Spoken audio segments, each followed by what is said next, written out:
La dernière fois, au village d'Humeau, 3 chats noirs n'arrêtaient pas de creuser la tombe de Mama Tali, la femme du pasteur. Tous pensaient qu'il s'agissait d'une erreur. Adora, une jeune chef de chœur, suivit la piste jusqu'à une tombe portant la marque 256, un nombre lié à de sombres souvenirs de son séjour au foyer pour jeunes filles en difficulté. Un endroit que Mama Tali dirigeait pour remettre sur le droit chemin les jeunes filles perdues. Mais les chats ne se contentaient pas de profaner la tombe. Ils menaient Adora et le gardien du cimetière vers quelque chose d'enfoui plus profondément, sous une dalle descellée derrière la maison. Ils trouvèrent de vieux téléphones, des cartes d'identité et un registre rempli d'entrées codées, d'initiales, de numéros de paiement et de numéros de téléphone, ainsi qu'une carte menant à une pièce cachée sous l'estrade de l'église. C'est alors qu'une moto arriva dans la cour à 3 heures du matin et quelqu'un se dirigea vers cette pièce fermée à clé. Adora serra le registre contre elle. Son cœur battait très fort. Qui avait ouvert cet endroit à 3 heures du matin ? Et que cachait-il sous le plancher ? La porte de la salle de réunion s'ouvrit en grinçant, laissant filtrer un mince rayon de lumière dans la cour. Adora et Fanny restèrent accroupies derrière le réservoir d'eau, retenant leur souffle. Pendant quelques instants, le silence régna. Puis, un lent et lourd grincement de bois se fit entendre. Une trappe s'ouvrait, des pas suivirent. Puis, une voix. La voix était calme. « Je vous avais dit d'arrêter de faire du bruit. Voulez-vous finir comme Mama Tali ?»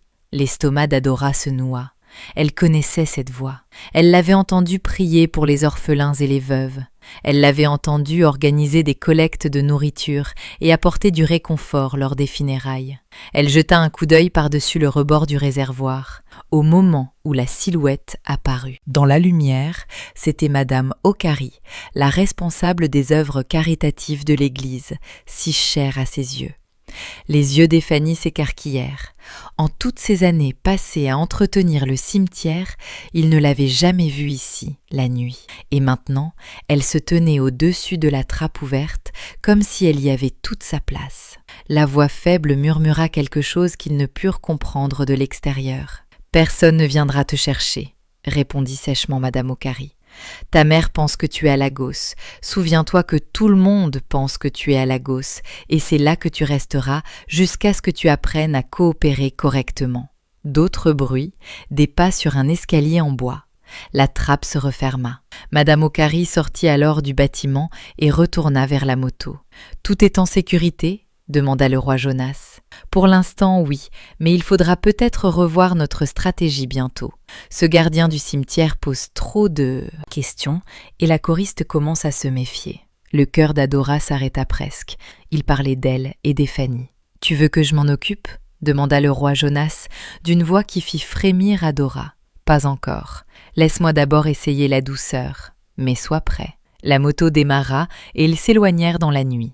Adora et Ephanie attendirent en silence pendant plusieurs minutes, s'assurant qu'ils étaient bien partis. « Sœur, » murmura finalement Ephanie, « je crois que nous sommes en grand danger. Peut-être devrions-nous simplement rentrer chez nous et réfléchir plus attentivement à cela. » Mais Adora se dirigeait déjà vers la salle de réunion. « Non, oncle, il faut la sortir de là ce soir. Tu ne l'as pas vue ? Madame Okari sait qu'on est au pied du mur.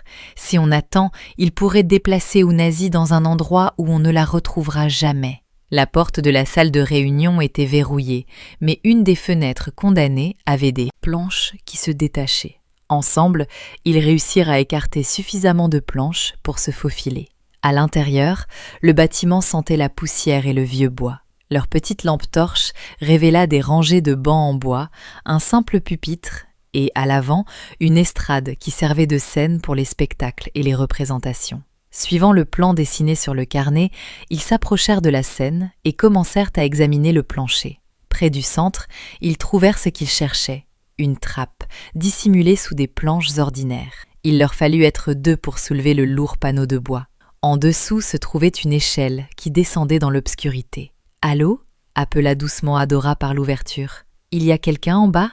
Un bruissement, puis une voix faible. « Qui est là ?» Le cœur d'Adora s'emballa. « Ounazi, c'est toi ?» Un sanglot venant d'en bas. « Adora, c'est vraiment toi ?»« Oui, c'est moi. » Je descends. La pièce cachée était petite et exiguë, à peine assez haute pour se tenir debout. Une lanterne à pile diffusait une faible lumière et recroquevillée sur un mince matelas se trouvait Ounazi. Mais ce n'était pas la jeune fille de 17 ans pleine de vie dont Adora se souvenait. Cette Ounazi était maigre, les yeux cernés, les cheveux emmêlés et les vêtements sales. Dans ses bras, elle tenait un petit paquet, un bébé qui semblait n'avoir que quelques semaines. « Ounazi » murmura Adora en s'agenouillant près de son amie. « Oh mon Dieu, qu'est-ce qu'ils t'ont fait ?»« Ils ont dit que mon bébé est mort à la naissance, » dit Ounazi en pleurant. « Mais sœur Blessine me l'a ramené en secret. Elle a dit que Madame Okari comptait le vendre à une famille d'Abuja, mais que quelque chose a mal tourné avec le payeur. Alors ils m'ont gardé ici, jusqu'à ce qu'ils trouvent un autre acheteur. » Adora observa l'espace exigu et son sang ne fit qu'un tour. Dans sa tête, gravés dans les murs en bois, on pouvait lire les numéros 256, 134, 89 et 412. Chacun d'eux, elle se rongeait les ongles avec désespoir, comme une prisonnière qui attend son tour. « Les numéros d'hymne, dit-elle. Que signifie-t-il ? Différentes punitions, murmura Ounazi. 256, c'était le pire. Isolement et 2 jours sans nourriture. Si tu pleures trop, si tu demandes des nouvelles de ton bébé ou si tu essaies de contacter ta famille, 256. La voix des Fanny vint d'en haut. « Ma sœur, il faut se dépêcher, quelqu'un pourrait revenir. » Mais alors qu'Adora aidait Ounazi à se relever, elles entendirent un bruit qui leur glaça le sang. Une moto approchait à nouveau. « Ils sont de retour », murmura Fanny d'une voix pressante. « Vite !» Adora regarda Ounazi, affaibli par des mois de captivité, tenant un nouveau-né dans ses bras. Il était impossible pour eux de s'échapper avant l'arrivée de Madame Okari. « Oncle » appela-t-elle doucement, « fermez la trappe et cachez-vous. Dès qu'ils sortent, courez chercher de l'aide. Allez chez le pasteur Emmanuel, réveillez-le et amenez-le ici avec des témoins. Et vous, nous, on se cache ici jusqu'à votre retour. » Mais c'était trop tard. À peine la trappe s'était-elle abaissée, ils entendirent la voix de Madame Okari à l'extérieur. « Je sais qu'il y a quelqu'un, » disait-elle. La planche de cette fenêtre était visiblement mal fixée ce matin. La porte de la salle de réunion s'ouvrit. Une lumière électrique vacilla. Des pas se dirigèrent vers la scène. La voix de Madame Okari était calme, mais menaçante. « Apportez la lanterne, nous avons des visiteurs. » La trappe s'ouvrit au-dessus d'eux. Le visage de Madame Okari apparut, son sourire maternel habituel disparut. Ses yeux étaient froids comme la pierre. « Tiens, petite Adora, la curieuse chef de chœur. Je me demandais bien quand tu deviendrais un problème. » La silhouette massive du roi Jonas apparut à ses côtés, tenant une lanterne électrique lumineuse qui donnait à la petite pièce souterraine des allures de prison encore plus saisissantes. « Montez toutes les deux, maintenant !» Adora aida Ounazi à monter à l'échelle. Le bébé pleurait faiblement dans ses bras. Une fois sur l'estrade, Madame Okari et le roi Jonas tournèrent lentement autour d'eux, tel un prédateur encerclant sa proie. « 20 ans, dit-elle d'un ton désinvolte. 20 ans que je nettoie les dégâts qui menaçaient cette église. Grossesse non désirée, scandales familiaux, réputation à protéger. Vous imaginez tout le bien que nous avons fait? Combien de familles avons-nous sauvées de la honte en volant des bébés dans notre état? » Surpris par la force de sa voix, Madame Okari laissa échapper un rire faible et terrible. « Pourtant, nous leur avons rendu service. Ces filles sont arrivées chez nous sans rien. Pas de mari, pas d'argent, pas d'avenir. Nous avons confié leur bébé à des familles capables de tout leur offrir. Un bon foyer chrétien, avec de l'argent pour l'éducation, les soins de santé, des opportunités. Tout le monde y a gagné. Tout le monde sauf les filles, dit Adora. Et les bébés vendus comme du bétail. Vous pensez que les sentiments sont plus importants que les solutions pratiques? La voix de Madame Okari se durcit. Vous pensez qu'il vaut mieux laisser les enfants grandir dans la pauvreté, avec des mères adolescentes incapables de s'occuper correctement de leurs enfants? Elle parla rapidement, en voyant Ounazi serrer son bébé contre elle. « Tu as dit à ma mère que j'étais à Lagos. Elle pleurait tous les jours au marché. Tu l'as laissé croire que sa fille l'avait abandonnée. Ta mère est en paix maintenant. Elle croit que tu vis une vie meilleure. N'est-ce pas plus humain que de te voir te débattre pour élever un enfant que tu ne peux pas nourrir? Adora fixa cette femme en qui elle avait confiance, celle qui, chaque dimanche, enseignait l'amour de Dieu aux enfants de l'école du dimanche. Et Mama Tali, savait-elle ce que tu faisais vraiment? L'expression de Madame Okari se fit plus complexe. Mama Tali a commencé ce programme avec de bonnes intentions, mais elle était faible, sentimentale. Vers la fin, elle a voulu s'arrêter. Elle disait que l'argent ne valait pas le coup. Elle a même menacé de tout avouer au pasteur Emmanuel. Un frisson parcourut l'échine d'Adora. C'est pour ça qu'elle est morte, n'est-ce pas? Elle est morte parce qu'elle allait détruire tout ce que nous avions construit ensemble. L'orphelinat que nous financions, le programme pour les veuves, l'école de l'église, tout cela dépendait du maintien de notre accord avec les familles qui avaient besoin d'enfants. La crise de conscience d'une seule femme aurait ruiné d'innombrables vies. J'ai pris une décision très difficile pour le bien commun. Un petit quelque chose dans ses médicaments pour qu'elle meure paisiblement dans son sommeil avant de causer des dommages irréparables. Le roi Jonas se remua, mal à l'aise. « Sœur Marie, peut-être devrions-nous parler, ces filles ne diront rien à personne », lança Madame Okari. Mais au même moment, ils entendirent des voix à l'extérieur du bâtiment. Plusieurs voix se rapprochaient. Madame Okari plissa les yeux. Où est le gardien du cimetière? Le cœur d'Adora se serra d'espoir. Si elle parvenait à s'échapper et à trouver de l'aide, les voix se firent plus distinctes. La douce voix du pasteur Emmanuel s'éleva, empreinte de détresse. Les accents graves de l'ancien, et une voix de femme qu'Adora reconnut, celle de Janet, une policière qui fréquentait leur église. « Ici !» cria Adora de toutes ses forces. « Nous sommes ici !» Madame Okari se précipita vers le roi Jonas, mais celui-ci reculait, le visage pâle. « Sœur Marie, je croyais que vous étiez juste. Je ne savais rien pour ma mère. Je ne peux pas participer à ça. » La porte de la salle de réunion s'ouvrit brusquement et le pasteur Emmanuel se précipita à l'intérieur, suivi d'Ephanie, de l'ancien et de la policière Janet. Derrière eux arrivèrent plusieurs autres membres de l'église, dont la mère d'Ounazi qui poussa un cri en voyant sa fille. « Ounazi, mon enfant, tu es vivante !» Madame Okari redressa les épaules et afficha une dernière fois son sourire chaleureux. « Pasteur, Dieu merci, vous êtes là. J'ai trouvé ces filles qui se cachaient dans le bâtiment. J'essayais juste de comprendre, sœur Marie, » dit doucement le pasteur Emmanuel, et Adora n'avait jamais entendu une telle tristesse dans sa voix. « Et Fanny nous a tout dit à propos du carnet, de ce que vous avez dit dehors à propos de ma femme. » Le sourire de Madame Okari s'effaça. L'agente Janet s'avança, la main sur son arme. « Madame, vous devez me suivre pour un interrogatoire. » « C'est absurde, » dit Madame Okari, mais sa voix avait perdu toute assurance. « Vous allez croire la parole de quelques jeunes filles perdues plutôt que la mienne? J'ai servi cette église fidèlement pendant 20 ans. »« Oui, » dit le pasteur Emmanuel, les larmes ruisselant sur son visage. « C'est ce qui rend la situation encore plus terrible. » Alors que l'agente Janet passait les menottes à Madame Okari, la femme qui avait paru si maternelle et sage devint soudain petite et ordinaire. « Vous ne comprenez pas le bien que nous avons fait, » dit-elle désespérément, « les problèmes que nous avons résolus, la honte que nous avons évitée. Sans nous, ces familles auraient été détruites. Sans vous, » dit la mère d'Ounazi en serrant sa fille et son petit enfant contre elle, « les familles n'auraient jamais été séparées. » Les heures suivantes furent marquées par un tourbillon de dépositions de la police, d'examens médicaux et de retrouvailles émouvantes. Ounazi, affaiblie par des mois de malnutrition, fut transportée à l'hôpital de la Mission.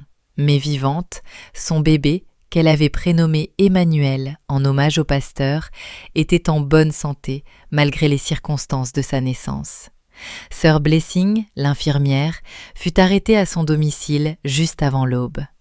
Le carnet dissimulé sous le mur du dortoir contenait suffisamment de preuves pour étayer les accusations de trafic d'êtres humains, d'escroquerie et de complicité de meurtre. Mais c'est une découverte faite plus tard dans la matinée qui fit toute la différence. Derrière le premier puits de la maison de Madame Okari, la police trouva des registres détaillés remontant à 15 ans. La liste des bébés vendus, les familles qui avaient payé pour ces enfants, les jeunes filles prises en charge par le foyer de réinsertion. L'ampleur du réseau était stupéfiante. Plus de 200 bébés avaient été arrachés à leur mère et vendus à de riches familles à travers le Nigeria. L'argent avait certes financé des programmes légitimes de l'Église, comme l'avait affirmé Madame Okari, mais il l'avait aussi enrichi personnellement. Dans une armoire fermée à clé, ils trouvèrent le véritable dossier médical de Mama Tali. Le dossier était complet. Elle n'était pas morte de maladie naturelle. Elle avait été lentement empoisonnée pendant plusieurs semaines avec un médicament simulant une insuffisance cardiaque. Madame Okari lui rendait visite tous les jours, lui apportant un médicament censé la soulager, mais qui, en réalité, la tuait. Le pasteur Emmanuel était assis dans son bureau cet après-midi-là, entouré par les décombres de tout ce en quoi il avait cru concernant le ministère de sa femme. L'ancien et plusieurs autres responsables de l'Église étaient venus discuter de la suite des événements. Combien d'autres étaient au courant ? Demanda doucement le pasteur Emmanuel. D'après ce que nous savons, répondit l'ancien, seulement Madame Okari, Sœur Blessing et Jonas. Tous les autres croyaient sincèrement que les filles étaient aidées et que les bébés allaient dans de bonnes familles.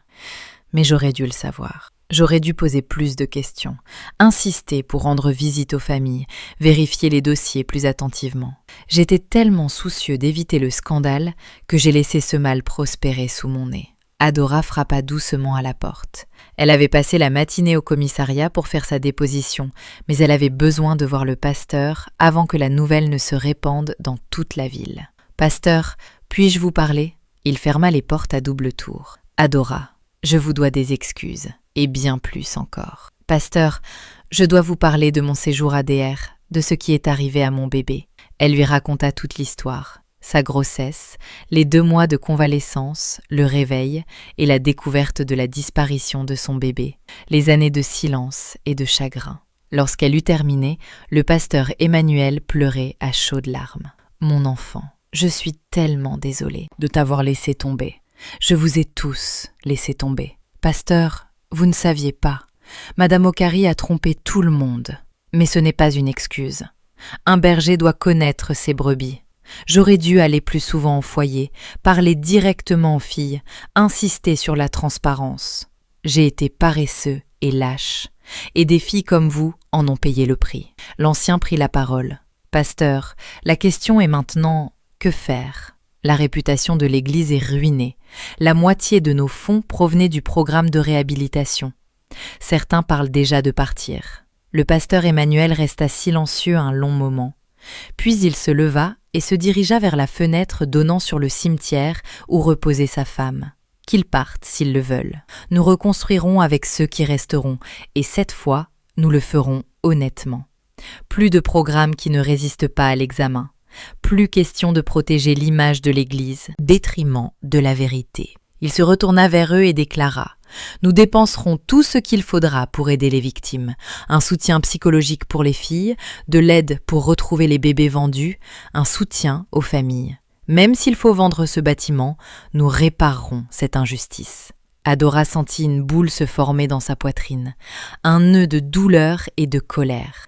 Elle le portait en elle depuis 2 ans. « Pasteur, et les familles qui ont acheté les bébés, qu'est-il advenu d'elles ? C'est au tribunal d'en décider. Mais je prie pour que ces enfants soient aimés et choyés, où qu'ils soient. On ne peut pas revenir en arrière, mais on peut faire en sorte qu'aucun autre mal ne soit fait. » À la tombée de la nuit, Adora se rendit au cimetière pour se recueillir sur la tombe de Mama Tali. Les chats n'étaient pas revenus depuis la nuit où ils l'avaient conduite à découvrir les preuves cachées. La tombe semblait paisible. 13 ans, enfin libérée des griffes acharnées en quête de vérité. Et Fanny avait remué la terre et planté des fleurs autour de la pierre tombale. « Crois-tu qu'elle repose en paix maintenant ?» demanda Adora. « À bien y réfléchir, je pense qu'elle essayait de trouver la paix jusqu'à la fin, » répondit Fanny. « Oncle, crois-tu que les chats reviendraient ?» Et Fanny esquissa un sourire. « Je ne crois pas. Ils ont fait leur travail. La vérité a éclaté. Plus besoin de la déterrer. » 3 semaines plus tard, l'histoire s'était répandue bien au-delà du village du Mo. Des journalistes venus de Lagos et d'Abuja interviewaient les survivants. Des travailleurs sociaux sont arrivés pour évaluer la situation et apporter un soutien psychologique. La mère d'Ounazi a rouvert son étal de poissons au marché fluvial, mais désormais, la joie avait remplacé le chagrin. Sa fille et son petit-fils vivaient avec elle, pendant qu'Ounazi reprenait des forces. Le bébé tétait, et Ounazi réapprenait peu à peu à sourire. C'est le parcours d'Adora qui illustrait peut-être à la fois le prix à payer et la possibilité de la guérison. Grâce au carnet et au témoignage de Sœur Blessing, elle a appris ce qui était arrivé à son bébé. Un garçon, en bonne santé. Il avait été vendu à une famille de Kano pour 400 000 naira. Ce couple, qui tenait un petit commerce et ne pouvait avoir d'enfants, pensait participer à une adoption légale. Lorsque les travailleurs sociaux les ont contactés, ils ont été anéantis en apprenant la vérité. Ils acceptèrent de rencontrer Adora pour discuter de la situation. Ce qu'ils mirent au point avec l'aide des conseillers ne correspondait à aucune attente, mais semblait être ce qu'il y avait de mieux pour l'enfant. Adora aurait des visites régulières et, en grandissant, il découvrirait ses origines. Les Abdoulaye conserveraient la garde, mais reconnaîtraient toujours Adora comme sa mère. Lorsqu'il serait en âge de comprendre, il pourrait aborder la question depuis un lieu neutre, avec la présence de conseillers pour l'aider à gérer la complexité émotionnelle de la situation. Le fils d'Adora avait maintenant 2 ans, marchait et commençait à parler. Il ressemblait à son père, avec les mêmes yeux intelligents et le même caractère bien trempé. Le couple qui l'avait élevé, monsieur et madame Abdoulaye, étaient des gens bienveillants qui lui avaient tout donné. « Nous l'aimons comme notre propre enfant », dit madame Abdoulaye en pleurant. « Mais nous savons qu'il vous appartient. » Adora prit son fils dans ses bras pour la première fois depuis sa naissance. Elle ressentait le poids de 2 années de chagrin et de nostalgie, mais elle voyait aussi combien il s'accrochait à celle qui avait été sa mère. « Pour lui, vous êtes ses parents », dit-elle doucement. Ce n'était pas la fin heureuse promise par les films, mais c'était authentique et apaisant. Certains péchés se propagent lentement, d'autres courent après leurs responsables. Tout ce qui est caché sera révélé. Si Dieu doit se servir des animaux pour parler quand nous ignorons les faibles, il permettra aussi à ceux qui portent des titres de porter la vérité. Merci beaucoup d'avoir regardé et n'oubliez pas de partager cette histoire avec votre famille et vos amis. J'adore les voir. À bientôt pour une nouvelle histoire. Au revoir.